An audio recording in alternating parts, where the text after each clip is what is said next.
இப்போ ஒரு வீட்டுக்கு பால் காய்ச்சுற வீட்டுக்குங்க சாப்பாடு ஆர்டர் சொல்லியிருக்காங்க. 150 சாப்பாடுங்க, ஒயிட் ரைஸுங்க,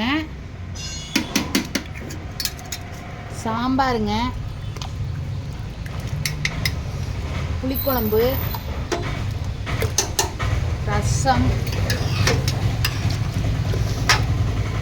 அப்புறம் பார்த்தீங்கன்னா சுண்டல், உருளைக்கிழங்கு கூட்டுங்க, காரக்கறி,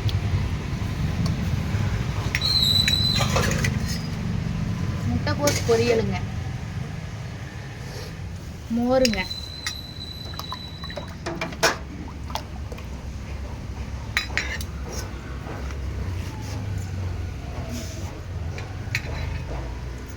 பாயாசங்க,